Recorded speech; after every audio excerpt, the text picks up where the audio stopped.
Dia suka ni dua-dua. Kita suka banyak benda. Kita minat banyak benda. Tetapi yang mana nak jadi hobi, mana nak jadi kerjaya. Untuk 5 tahun ke hadapan ni Tuan Akmal, apakah bidang-bidang yang boleh katakan relevan untuk student nak masuk belajar? Dalam orang nak belajar, dia jangan tengok aku nak belajar apa Salah. Tujuan, cara dia adalah kita tengok tujuan. Aku nak kerja apa Assalamualaikum warahmatullahi wabarakatuh, tuan-tuan dan puan-puan. Bersama kembali dengan saya Ustaz Saifullah sebagai host podcast Kopi Dulu.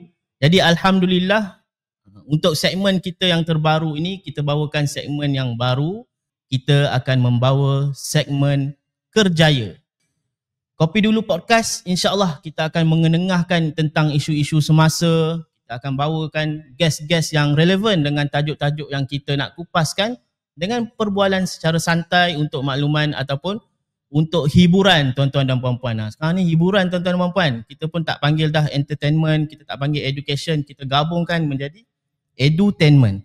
Jadi untuk segmen Kerjaya kali ini, saya simpan dulu siapakah kita punya tetamu jemputan. Bagi segmen Kopi Dulu Podcast, untuk segmen Kerjaya ini ditaja oleh Sambal Teriak Mamadi, di mana Sambal Teriak Mamadi ini mengenengahkan rasa sambal ikan bilis. Ikan bilis, dia punya tagline dia adalah rasa sekali pasti nak lagi. Saya dah cuba dah tuan-tuan dan puan-puan Sambal Teriak Mamadi ni. Dia ada 2 jenis rasa. Yang pertama adalah pedas manja. Pedas manja ni hanya menggunakan cili kering semata-mata dan juga ikan bilis lah. Nama pun ikan bilis. Dan juga kalau selain pedas manja ni, kita juga ada volcano. Saya pegang di tangan saya ni volcano. Jadi kedua-dua packaging ni ataupun kedua-dua jenis sambal ini hanyalah seberat 150 gram sahaja. Sebab apa bagi tahu berat tu? Sebab nak ceritanya kalau delivery tak mahal tuan-tuan dan puan-puan kalau COD. Dan harganya hanyalah RM17. RM17. Kalau makan seorang-seorang tuan-tuan dan puan-puan, saya rasa bolehlah 4-5 kali makan. Tapi kalau jenis yang nak merata, yang nak krup-krap sambil tengok movie tu, mungkin sekali makan dah habis dah. Jadi untuk tuan-tuan dan puan-puan yang first time nak cuba, bolehlah try, saya suggestkan untuk try pedas manja. Pedas manja ini bagus untuk orang yang nak baru rasa.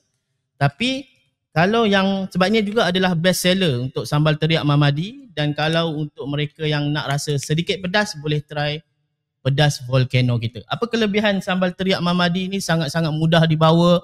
Ia adalah mesra travel. Ramai orang bawa pergi travel, pergi umrah, makcik-makcik, pakcik-pakcik. Sebabnya mudah dan dia boleh di-seal semula. Kalau kita buka tu, kita boleh seal balik dan simpan dalam bekas kedap udara. Dia boleh bertahan selama 3 bulan. Jadi sangat-sangat bagus ya tuan-tuan dan puan-puan. Untuk pembelian, jadi tuan-tuan dan puan-puan boleh WhatsApp ke nombor 0113335723 ataupun search sahaja di Shopee Sambal Teriak. Di situ tuan-tuan dan puan-puan akan nampak Sambal Teriak Mamadi ni telah terjual sebanyak hampir 10,000 lebih. 10,300 lebih pack. Maksudnya dia sangat-sangat relevan untuk orang tua, untuk anak kecil dan untuk orang yang suka travel ataupun untuk TikTok coming soon dia kata. Sambal Teriak Mamadi ni dia kata untuk akaun TikTok coming soon. Jadi tuan-tuan dan puan-puan setakat ni boleh WhatsApp ataupun search sahaja di Shopee. TikTok nanti kita tunggulah bila mana tim dia akan set up untuk akaun TikTok Sambal Teriak Mamadi. Jadi untuk segmen kali ini, kita akan masuk ke blok yang seterusnya bersama dengan tetamu jemputan kita akan membicarakan tentang tajuk berkenaan dengan kerjaya bagi tahun 2025.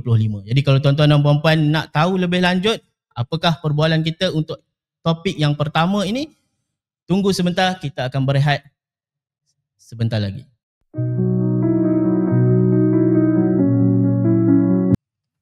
Kembali lagi bersama dengan saya Ustaz Saifullah sebagai host anda bagi podcast Kopi Dulu segmen Kerjaya ini. Jadi kita dah masuk ke blok yang seterusnya. Kita nak memperkenalkan tetamu jemputan kita. Jadi kalau tuan-tuan dan puan selalu tengok kat TikTok ke kan, dekat Facebook ke, siapa yang selalu kupas tentang isu kerjaya buat masa sekarang ni? tak lain tak bukan adalah Tuan Nick Akmal. Okay, apa khabar Tuan Nick Akmal? Baik, Alhamdulillah. Alhamdulillah. Sihat Tuan Nick? Sihat. Baik, jadi Tuan Nick Akmal, kita terus nak masuk ke topik ni. Untuk Kopi Dulu Podcast ni, segmen kerjaya ni, kita rasa untuk masa yang sekarang ni, Tuan Nick Akmal merupakan antara orang kata individu yang terkedepan menceritakan tentang konsultan kerjaya, bagi tips kepada anak-anak muda tentang macam mana nak mohon kerja, macam mana nak cantikkan resume. Benda tu sangat-sangat membantu sebenarnya Tuan Nick Akmal. Jadi tapi dalam video-video yang banyak kita tengok untuk Tuan Nick Akmal ni, terus kupas isu lah. Tapi kita tak tahu siapakah dia susuk tubuh Nick Akmal ni. Cerita susuk tubuh macam Rasulullah tak adalah. Kita tak kata itu. Tapi kita nak tahu background di sebalik Nick Akmal ni. Siapa dia, apa background study dia, background kerjaya mungkin. Kalau boleh Tuan Nick Akmal ceritakan sedikit. Dan macam mana boleh ceburi bidang konsultan kerjaya ni. Sila Tuan Nick. Baik, terima kasih moderator Tuan Saifullah, Ustaz Saifullah. Ustaz Saiful. Pandai panggil Ustaz saya. Ustaz Sai. Baik. Nick Akmal ni dia muncul dalam social media pada tahun 2018. Okey. Tapi kalau reverse balik, ini saya segmen pertama yang tanya siapa Nick Akmal ni lah. Sejak dari 2018 2018 baru orang kenal Nick Akmal. Tapi kejaya saya kalau dah tarik awal, dilahirkan di Kota Baru, Kelantan. Lepas tu belajar MRSM Peklan Cepa. Lepas tu pergi ke UTP, background engineering. Engineering mechanical. Lepas tu ni ajarkan cerita, tak praktis lama, tak sampai setahun praktis. Lepas tu lompat ke bidang training sebab minat. Buat pun bukan sekadar lompat semata-mata, tapi kita dah buat research lah, sedikit calculated risk. Kalau aku buat ni 2 tahun tak jadi, aku patah balik lah. Okay, tapi akhirnya nampak jalan, jadi Alhamdulillah. Masuk tahun ke-5 stabil dan bekerja dengan sebuah syarikat. Dan syarikat itu yang niche-nya bidang kerjaya. Untuk 4 ke 5 tahun pertama, saya adalah seorang trainer. Iaitu kita buat latihan. Bermula dengan program sekolah motivasi kan. Program leadership sekolah yang pastinya adalah lagu Gemuruh Jiwa, Semangat Membara. Gemuruh Jiwa, Imam Muda satu lagi mungkin. Lepas tu tutup mata adik-adik, bayangkan. Itu balik tiba-tiba banyak selipar ke apa kan. Ya, banyak selipar, semua orang sedih kan. Itu adalah starter kit motivator Malaysia lah. Saya lalui fasa-fasa tu 2 tahun pertama, 3 tahun pertama. Kemudian masuk ke bidang corporate, masuk kepada syarikat. Sebab kita perlu entertain, kita nampak keperluan entertain orang yang lebih kritikal, lebih matang. Dan tahun ke-5 iaitu saya bersama dengan satu syarikat nama dia Career Cube. Dia memang niche kerjaya. Waktu tu saya mula menampak dalam bidang kerjaya 2016. So kita kendalikan resume, interview, belajar sikit-sikit. 2018 kita nampak keperluan untuk keluar ke social media. So kita mula di platform sendiri tapi tak menjadi, biasalah. Maka yang menjadinya adalah di platform MS Studio. Sebab Mat tu kita ada kenalan dan kata Mat ni bagus, kita tengok video dia kan. Betul. Idea dia pun okey, dia ada sasaran dia. So why not kita join venture sebab kita pada platform yang sama. So daripada situ meletup lah, lepas tu meletup kepada tempat-tempat lain juga. Betul lah. Maksudnya why not kalau kita tak di platform kita mungkin tak boleh jadi, kita guna platform yang sedia ada yang dapat penetrate market kan. Dan di situlah pun saya rasa saya kenal Tuan Nick di platform ML Studio. Jadi backgroundnya adalah background engineer, setahun praktis. Lepas tu maksudnya orang kata keluar tu bukanlah keluar kosong kan. Keluar tu adalah keluar yang orang kata dah prepare dah apa consequences dia. Kalau tak jadi boleh patah balik. Okey, baik. Jadi itu sedikit sebanyak perkongsian tentang siapakah Nick Akmal. Kita tak pernah dengar lagi kan tentang pengenalan diri Nick Akmal ni. Untuk blog yang pertama ni kita dah dapat mengenali tentang Nick Akmal, bagaimana bidang kerjayanya dia minat masuk ni maksudnya Tuan Nick Akmal waktu engineer, waktu belajar tu masih lagi dengan engineer lah. Ada rasa suka tu. Selepas dah bekerja tu terus hilang rasa suka tu. So dalam training saya tengok dalam hujungnya berjaya apa? Datuk Dr. Fadilah Khamsah. Itu idola peringkat awal lah. Okey, ni jalan dia daripada orang bayar per hari, per jam, dia dibayar ikut minit.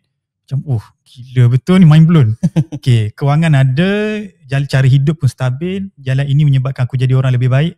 Okay, baru kita proceed. Dia bukan lompat semata-mata lah. Faham. Kerjaya kita pilih minat kita tu untuk dijadikan kerjaya sebab dia mampu bagi orang kata pulangan lah kan. Betul. Maksudnya hobi ni hobi semata-mata lah, tidaklah membawa kepada pulangan kita. Kalau ada duit ada, kalau tak ada tak ada. Faham. Baik, itu sedikit perkongsian tentang Nik Akmal. Kita nak kupas sikit je. Dan insyaAllah kita berehat sebentar. Kita akan tanya untuk blok yang seterusnya satu soalan berkenaan dengan kerjaya masa depan. Kita berehat sebentar.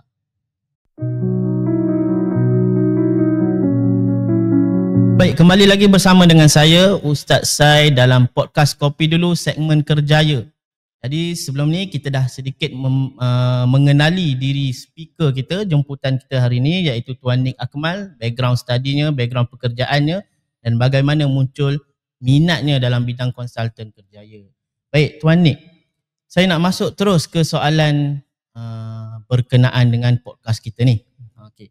Jadi soalan yang pertama, yang mungkin sangat-sangat relevan untuk anak-anak muda di luar sana yang baru nak study ataupun yang dah bekerja, masuk alam kerjaya, tapi untuk 5 tahun ke depan Tuan Akmal, sebab kita ni teknologi berkembang, orang kata terlampau pantas, dan demand ataupun supply pekerjaan tu mungkin sangat sukar untuk kita orang awam lah. Kita nak study pattern dia. 5 tahun lagi apa kerjaya yang sesuai untuk anak kita. Kalau kita dewasa lah, kita dah ada anak ni, kita nak fikir anak punya masa depan ni. Jadi untuk 5 tahun ke hadapan ni Tuan Akmal, apakah bidang-bidang yang boleh katakan relevan untuk student nak masuk belajar ataupun untuk dia dah bekerja dah tapi dia nak reskill diri dia ataupun dia nak upskill diri dia tu supaya diri dia masih relevan dalam company tu untuk 5 tahun ke hadapan. Kita tak bincang dah lah Microsoft Word, PowerPoint ni kan, Excel ke apa tu, kita dah beyond dah tu. Mungkin Tuan Nik boleh share sama ada skill ataupun bidang. Baik, skill atau bidang in future, kita cakap 5 tahun lah, 3 ke 5 tahun. Ini kalau boleh beri perhatian adalah pelajar lepasan SPM yang masih lagi di matrix, yang nak pilih kos ataupun sedang belajar berkira-kira nak tukar kos, yang baru grad nak kerja bidang aku ke tak nak bidang aku. Okay, this is for you lah. Pertama sekali, satu ketika dulu data untuk rujuk ni tak ada, susah. Sebagai konsultan kerjaya, saya kena pergi jumpa industri, kita jumpa HR, kita pergi conference, pergi event, kita networking, kita baca belanjawan, kita baca dana, kita baca pattern teknologi luar negara, macam mana dia masuk. Contoh dekat US berlaku, kita tunggu 3 tahun dia akan masuk Malaysia. Apa berlaku kat Asia Tenggara, kita tengok Singapura dengan Indonesia, setahun kemudian baru masuk Malaysia. So itu bacaan teknologi ataupun bacaan trend. Manual. Cara manual lah tu. Cara manual, kita observe apa pattern dia, okay, dia akan masuk mesti tahun depan ni. So fashion ke apa teknologi, biasanya dia import, dia akan tengok ni negara jiran. Okay, US buat apa, dia akan tengok, observe. That's how kita baca. Tapi sekarang research tu dah ada. 2 sumber, saya bagi direct to the point. Yang pertama, 2025-2024, anda boleh rujuk pertama adalah COL, Critical Occupational List, pekerjaan-pekerjaan kritikal dalam Malaysia. Dia menyenaraikan sangat banyak, lebih kurang 100, apa pekerjaan yang tak ada dan diperlukan dalam Malaysia. Untuk masa hadapan? Untuk 3 tahun COL adalah untuk sekarang. Untuk sekarang. Tapi dalam tu kita boleh tengok pekerjaan itu sentiasa kritikal untuk 3-4 tahun. Mana kata in future 2-3 tahun lagi dia takkan dipenuhi lagi. So dia masih lagi kritikal. Kita boleh ambil yang tu. Yang keluarkan list ni? Yang keluar ni adalah Talent Corp. Talent Corp satu agensi di bawah Kementerian Sumber Manusia. Okay. Government punya ni lah. Talent Corp juga dia ada kerjasama. Dia buat satu lagi impact study. Dia keluarkan satu research di bawah website namanya mymaher.my. Boleh buka, boleh Google mymaher, mymahir.my. Itu ada kerja yang terimpact dengan teknologi dan AI, kerja yang in demand sekarang dan emerging job. Dalam tempoh 3 ke 5 tahun dalam across 10 industri, apa pekerjaan bakal muncul. Kalau kita klik kat situ pekerjaan contoh, pekerjaan bakal muncul yang kita tak sangka-sangka adalah, yang biasa adalah bot trainer, pelatih trainer, cloud architect, data analytic, data engineer, data architect. Itu expected sebab kita akan 2030 kita sasarkan kita Malaysia data center yang besar. Macam kita ni powerhouse semiconductor, 51% export ataupun production dalam dunia kita, data center kita nak aim yang sama. So kita boleh expect yang tu. Yang tak expect adalah live host. Oh, TikTok ke banyak kan? TikTok ke Shopee ke apa-apa, live host adalah pekerjaan emerging yang boleh jadi stabil dan very lucrative, lumayan. Sekarang iklan kerja dia 2,000, 3,000 dan ada sampai mencecah 8,000. Boleh tahan kan live host. Yelah, betul lah. Duduk depan kamera, cakap. Sekarang soalan dekat Yusti ada tak kos tu? Kos depan kamera. Jadi influencer ke jadi live host? Tak ada. Dekat China waktu PKP dah ada dah. Dia sediakan kursus di jadi universiti. Bukan sekadar live host tapi untuk jadi entrepreneur yang bercakap live. Dan live dan menjual ni berasal daripada China. Rekod dunia tercipta dalam tempoh 24 jam, jualan paling tinggi nilai dia China, 2 orang lelaki dia buat rekod dunia. Jual macam-macam barang. So sebab tu trend dekat sana dia datang sini. Okay. Right. So emerging job ni kita boleh rujuk terus. Saya bagi resource, tuan-tuan boleh rujuk. mymaher.my. So kita boleh sebut sikit beberapa adalah yang confirm berkaitan dengan AI trainer, AI coding, AI developer ni memang kena ajar AI. Sampai satu masa sekarang kita ajar AI. Lepas ni AI tu dah mahir, dia faham konteks dan content, dia akan ajar AI dia. AI ajar AI lepas ni. In future. Itu 8-10 tahun. Baik. Ada lagi adalah data center berkaitan, data architect, cloud engineer, data scientist, data analytic, itu memang diperlukan. Data scientist ni dia satu company mungkin perlu 3 orang je. Tapi setiap company besar dia akan perlu banyak 3 orang. So dia akan jadi banyak pekerjaan tu. Yang data-data tu tuan ni, dia bidang, kalau bidang dalam universiti tu apa? Diorang nak ambil tu bidang apa? Yang IT menariknya dalam research tu dia kaji pekerjaan. Bidang dia tak bagi tahu. Tapi contoh, sebab itu saya sebut dalam orang nak belajar, dia jangan tengok aku nak belajar apa salah. Tujuan cara dia adalah kita tengok tujuan. Aku nak kerja apa Lepas tu baru kita tengok okey, kos apa yang boleh capai pekerjaan tu. So apa pekerjaan saya bagi tahu ni adalah data architect ke live host ke sebagainya, tengok itu pekerjaan dia. Kena dengan minat aku, kena dengan lifestyle lah yang aku nak. Okey, apa kos yang aku kena ambil? Broadcasting ke, PR ke, corporate com ke, baru kita pergi communication training ke. Dia khusus ni adalah kenderaan ataupun tools untuk kita dapat kerjaya yang kita nak. Yes. Di masa akan datang. Precisely. Faham, baik. Jadi live host ni betul lah. Saya ada tengok juga tuan ni video macam dia sewa satu rumah tu kan. Waktu dia buat pecah ke partition bilik-bilik ke apa ke, masing-masing duduk dalam bilik tu buat live jual. Betul. Produk keliling ni tepi-tepi ni. Ya Allah, itulah kehidupan sekarang kan. Maksudnya semua orang menjual melalui online. Baik. Jadi tuan-tuan dan puan boleh take note. 2 platform yang diletakkan tu, mymaher.my ni pun adalah government lah. Government di bawah Talent Corp juga. Di bawah Talent Corp. Maksudnya memang official, memang orang kata trusted punya data rasmi. Okey, baik. Jadi baik, untuk mereka yang pekerja yang sedia ada, dia dah bekerja. Jadi tuan Nik apa orang kata kupas tu adalah dari segi fresh grad ataupun orang yang baru nak study. Tapi macam mana mereka ni dah bekerja? Contoh kerja admin, contoh kerja tak kisahlah social media eksekutif ke apa-apa kerja pun. Ini kita cerita ni selain daripada kerajaan lah kan. Kalau kerajaan government ni kita boleh target lah, dia dah stable, dia dah orang kata time base, naik pangkat apa semua, okey dah tak apa. Bagi mereka yang bekerja di syarikat-syarikat kecil ni, yang mana mungkin akan ada rombakan dari semasa ke semasa, tukar department, tukar apa, tak pernah jadi, contoh tak pernah menjual, tiba kena menjual sebab semua dah terdesak nak wujudkan sale kan. Jadi mereka kalau untuk student boleh belajar, sambung belajar masuk bidang U. Tapi mereka yang bekerja ni, ada ke orang kata platform-platform lain yang diorang boleh pergi short course punya session ke, ataupun professional certificate ke untuk diorang reskill diri diorang, untuk upskill, untuk personal, bukanlah personal achievement, untuk supaya diorang relevan dalam company tu. Setuju. Untuk fresh grad dia mencari, untuk yang bekerja dia kena tambah skill. Okay, sekarang macam tuan sebut tadi adalah Microsoft Office, Excel, PowerPoint, Word. Itu perkara biasa sekarang kan. Dalam resume itu benda wajib kena ada lah. Tapi resume dalam sekarang ni 2025 yang wajib adalah Canva. Canva adalah normal. Bagi kita tak normal kan? Betul. Tapi bagi pelajar tingkatan 5 semua boleh buat Canva. Dia seumpama Microsoft Word bagi kita. Next in future adalah apa? AI prompting ke apa? Dia akan ada software yang baru yang totally normal untuk mereka. So sekarang ni dia makin normal untuk pelajar tingkatan 5 yang muda-muda ni normal. Isunya adalah orang yang berada dalam industri, bagi dia tak normal, dia kena belajar balik. So apa yang dah kena belajar, adalah saya akan sebut confirm berlaku adalah AI. AI adalah di fasa introduction. Maka kena belajar sama ada kursus percuma seperti saya sebut Khan Academy, Coursera, Udemy, FutureBright, e-latih di bawah HRD Corp, itu yang official daripada kerajaan. Banyak lagi kos-kos percuma. Yang ni ambil sejam, 2 jam, 3 jam, 4 jam.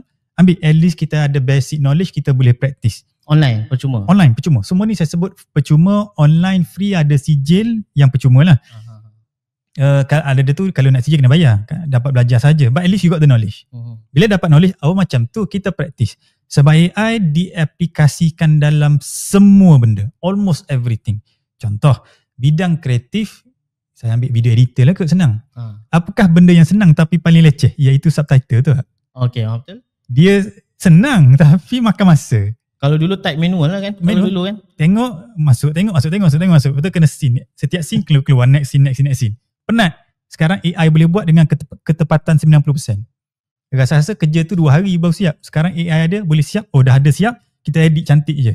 3 jam, 4 jam, separuh hari. Selesai. Buat apa video. Soalan, seorang video editor yang ada skill AI, seorang video editor tak ada skill AI. Siapa yang akan kekal kerja? Yang ada skill AI tu lah. Of course, yang tak ada, adakah dia tak relevan? Dia bukan skill editing tu tak relevan. Tapi dia masih relevan tapi skill dia lambat. Siap kerja kurang produktif dia panggil. Itu je. Anda bukan kena tukar bidang. Tak, you have to equip certain skill supaya kekal relevan. Now, kalau betul-betul nak tukar bidang ataupun serius, pergi kursus ditaja oleh kerajaan. Cuma yang ditaja kerajaan adalah untuk umur 30 ke bawah. Dia banyaklah. Contoh dengan Google Career Certificate, iaitu Google buat course dengan Coursera, pergi belajar free $180, $300. Lepas habis belajar tu, anda boleh bekerja dengan 180 consortium company seluruh dunia dan juga dalam Malaysia. Makna kata begini. Kita habis belajar, lepas tu dia akan salurkan ke tempat-tempat yang kita boleh apply kerja ke maksudnya? Dia bagi senarai company, kita boleh apply.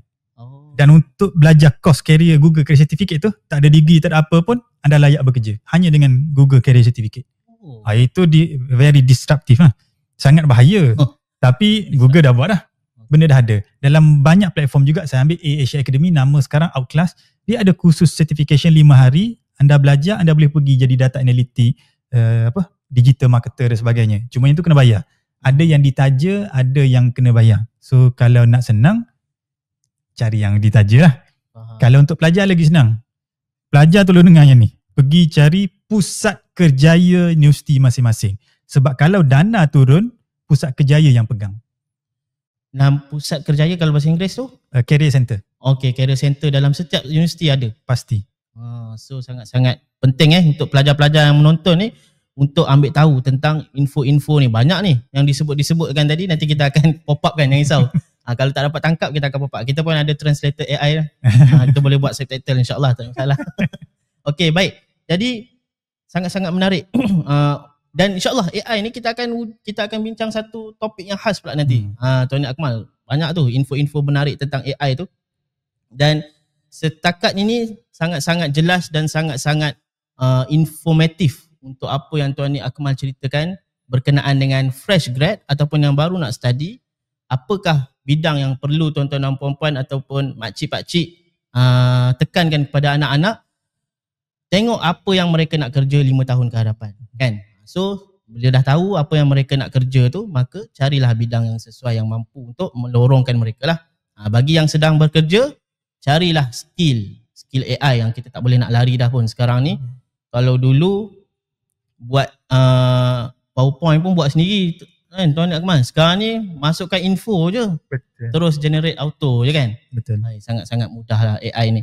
Baik. InsyaAllah untuk episod kita pada kali ini, kita dah sampai ke penghujungnya berkenaan dengan Kopi Dulu Podcast segmen Kerjaya. Episod yang pertama kita membicarakan tentang sedikit pengenalan Tuan Nik Akmal, tetamu kita, dan juga apakah bidang-bidang yang relevan untuk tuan-tuan dan puan-puan ceburi ataupun ambil tahu skill, reskill dan juga upskill diri tuan-tuan dan puan-puan untuk menjadi relevan sepanjang masa. Jadi terima kasih Tuan Nik.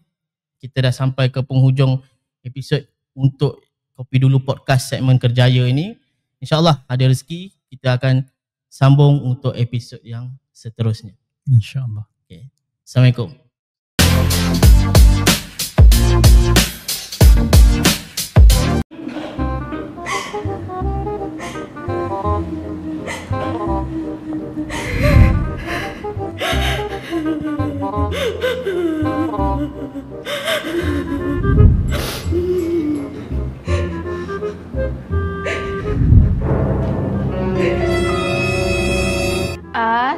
Tak ada. Ini semua adik yang punya.